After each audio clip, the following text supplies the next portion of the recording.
네, 반갑습니다. 큰손개미입니다.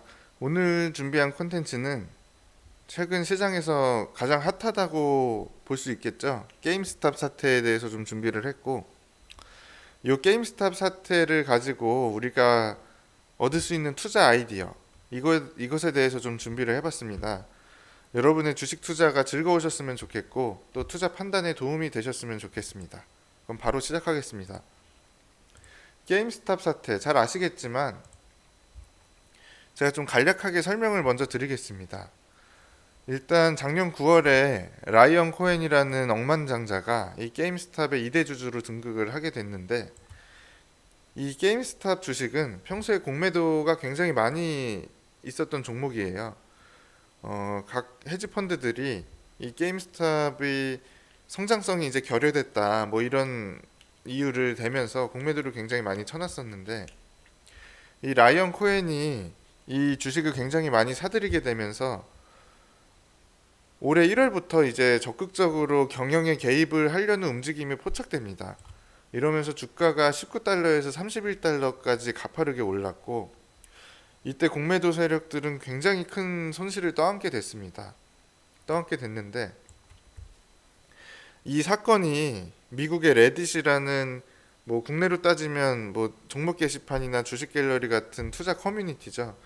거기서 이 사건이 굉장히 이슈화되면서 말 그대로 개인 투자자들과 공매도 세력들 간의 전면전이 펼쳐지게 됩니다.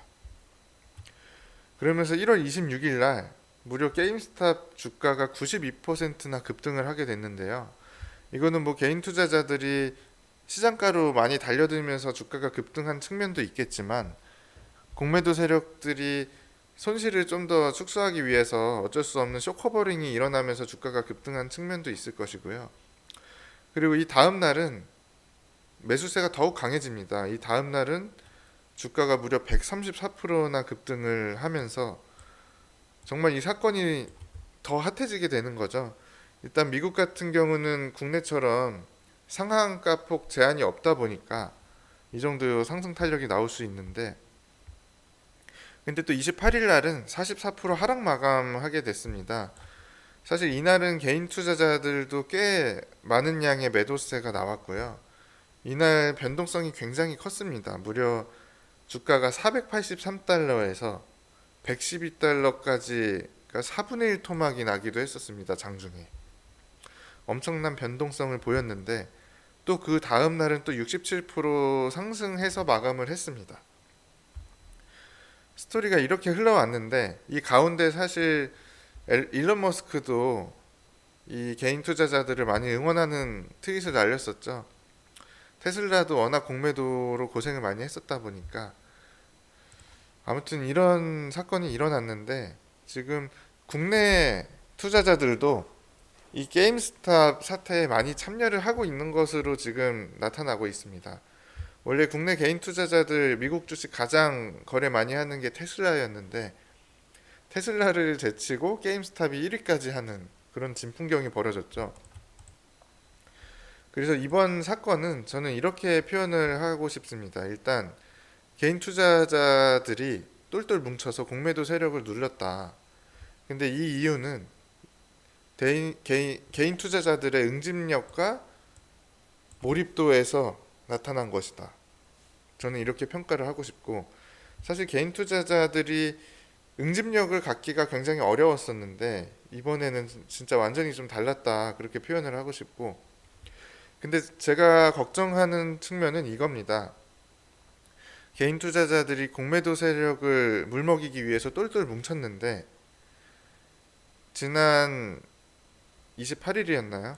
잠시만요.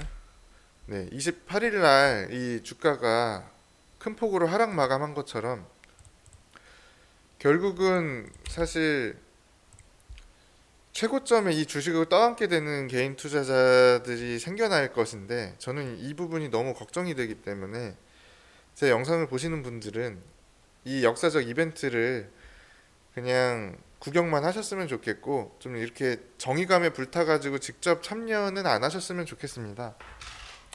어쨌든 뭐 개인 투자자들이 지금 똘똘 뭉쳐서 매수를 하고 있지만 먼저 엑시트하는 개인 투자자들이 많이 생겨날 것이고, 그러다 보면 이건 또 이 주식을 최고점에 떠안아서 감당하기 힘든 손실을 떠안게 될 것이기 때문에 좀 주의를 하셨으면 좋겠고, 그리고 지금 미국에서 보면 게임스탑 말고도 공매도 많은 주식, 뭐 블랙베리 같은 주식이 다음 타겟이 돼가지고 많이 상승을 하고 했었는데, 어쨌든 이 주식을 누군가는 최고점에 떠안아서 설거지를 당하기 때문에 저는 좀 주의를 하셨으면 좋겠습니다.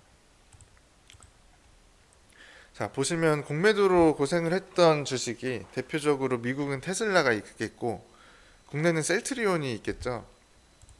테슬라 같은 경우도 굉장히 고생을 많이 했었고, 하지만 이 테슬라 주가가 오르면서 이 공매도 세력들의 쇼커버링이 급격하게 일어나면서 정말 대시세가 펼쳐졌는데요. 셀트리온도 뭐 몇 년 전 대시세가 나왔지만 다시 한번 대시세를 준비하고 있는 모습이고, 자, 제가 드리고 싶은 말씀은 어쨌든 주가란 것은 저는 기업의 가치를 따라간다고 믿습니다. 만약에 이 명제를 부정한다면 사실 주식 투자가 아니라 그냥 단순히 확률 게임, 그냥 도박을 하고 있는 거라고 저는 볼 수밖에 없는데, 이 명제에 대해서 여러분도 공감을 하신다면 이 공매도 너무 좀 걱정 안 하셨으면 좋겠고, 어차피 이 셀트리온 같은 주식을 투자하신 분들이라면 이 셀트리온이라는 기업에 대한 확신이 있으셨을 겁니다. 확신이 있으셨을 건데 최근에 조금 주가가 지지부진했다고 이 확신을 잃어버리지 마시고 또 확실하게 좀 시간 투자를 하셨으면 좋겠습니다. 내가 이 기업의 가치를 보고 확신 있는 투자를 했는데 시간 투자가 만약에 이루어지지 않으면 그거는 뭐 투자라고 보기 어렵겠죠. 그래서 이 말씀을 꼭 드리고 싶고, 저는 국내 개인 투자자들도 이제는 좀 응집력을 발휘해야 되지 않을까, 저는 그렇게 생각을 하고 있습니다. 이 응집력이 굉장히 무서운 거기 때문에 저는 좋은 주식에 투자를 하셨다면은 너무 공매도 걱정하지 마시고 응집력을 발휘하시면 충분히 타기에 나갈 수 있지 않을까, 저는 그렇게 보고 있고, 오늘 셀트리온 시세가 굉장히 좋습니다. 지금 2월 1일 녹화를 하고 있는데 금일 셀트리온이 굉장히 큰 폭으로 상승을 하고 있는데, 저는 어느 정도 게임스탑 사태도 영향을 줬다고 보고 있고 개인 투자자들의 응집력이 오늘 좀 발휘되고 있지 않나, 이렇게 생각을 하고 있습니다. 그리고 경제학을 보시면 공매도의 순기능에 대해서 나오는데 이거를 사실 저희 같은 개인 투자자들이 공감하기는 어렵죠. 지금 우리는 사실상 기울어진 운동장에서 투자를 하고 있습니다.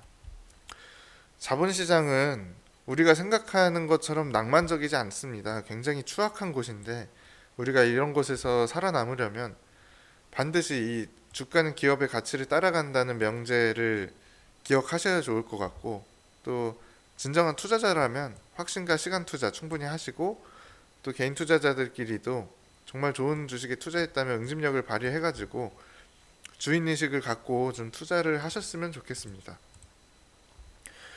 자, 제가 좀 또 소개해드리고 싶었던 내용이, 지금 시장 지난 금요일 굉장히 큰 폭으로 하락을 했는데 저는 지난 영상에서 말씀드렸듯이 저는 낙관론자입니다. 그럼 지금 우리 시장 객관적으로 좀 어떻게 봐야 될지를 먼저 좀 설명해 드리려고 해요. 요 기준점 잡는 법만 아시면 여러분 갖고 계신 보유 종목도 한번 간단하게 체크를 해보실 수 있고 앞으로 종목 선정하시는 데 도움이 될 것 같아서 준비를 했습니다. 지금 코스피 시총이 한 2,000주 정도 됩니다. 2,000주 정도 되는데 21년 예상되는 순이익을 끌어오면 현재 선행 멀티플이 13배에서 14배 수준에서 거래가 되고 있습니다. 우리나라 코스피 시장이 항상 10배 수준에서 거래가 됐었는데 지금 지난 코스피 거래되었던 시장보다 한 30%에서 40% 프리미엄을 받고 있습니다.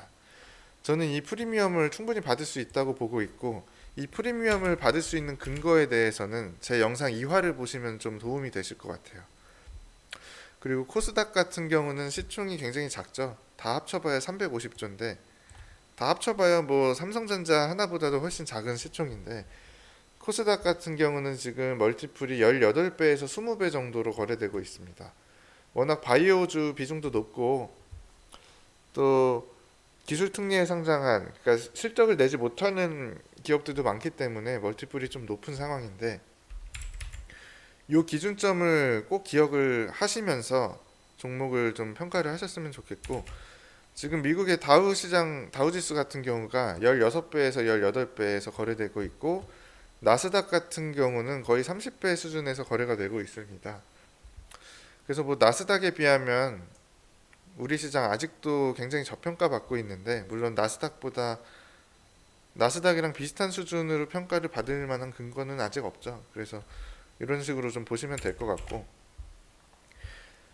여러분이 그 종목을 평가하실 때 어떤 기준으로 평가를 하셔야 되냐, 이것도 제 2화에서 제가 말씀드렸던 내용인데, 기존의 가치 평가 방식인 PER, PBR로 평가가 되는 종목인지, 아니면 기존의 가치 평가 방식으로는 평가가 안 되는 무형 가치가 더 중요한 것인지, 요거를 기준으로 좀 삼으셨으면 좋겠어요.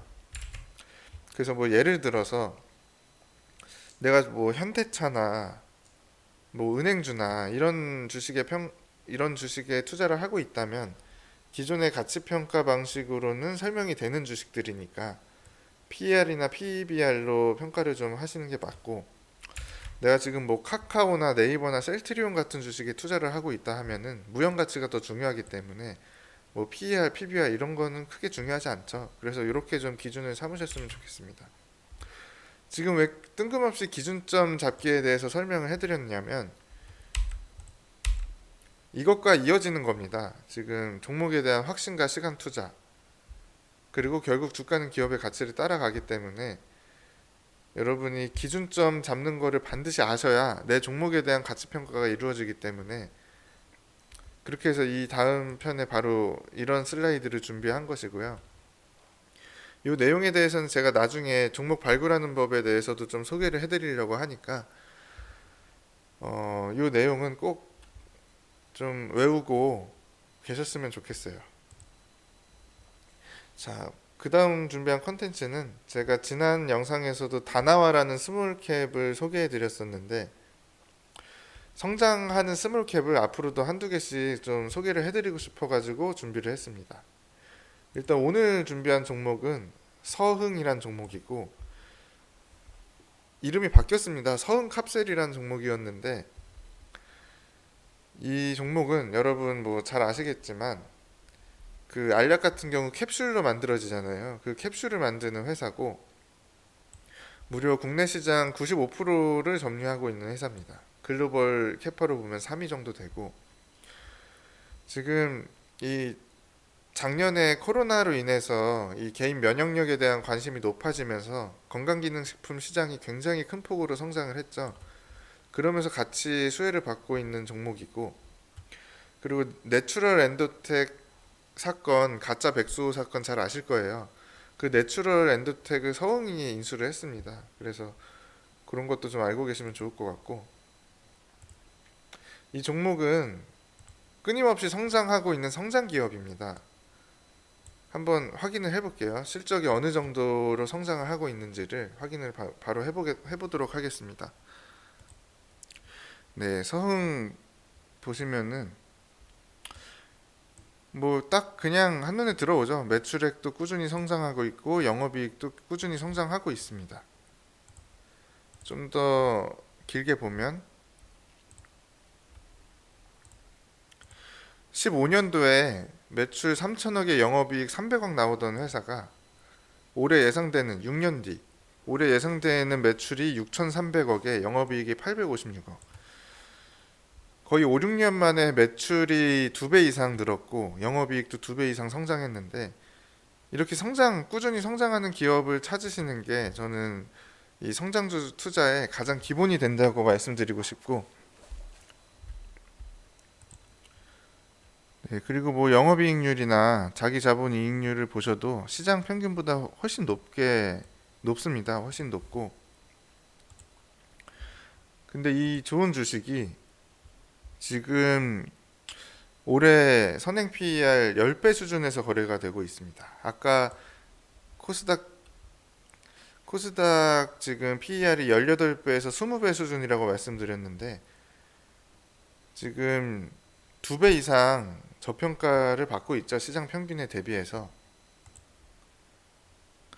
아, 죄송합니다. 서흥이 코스피 종목이네요. 코스피 종목이니까 12배에서 14배 요 수준에서 코스피가 지금 거래되고 있으니까 서흥은 시장 평균보다 한 3, 40% 프리미엄을 지금 못 받고 있는데, 그렇다면 이 주식이 시장 평균보다도 저평가 받아야 될 이유가 있는가, 그거에 대해서 좀 고민을 해봐야 되죠.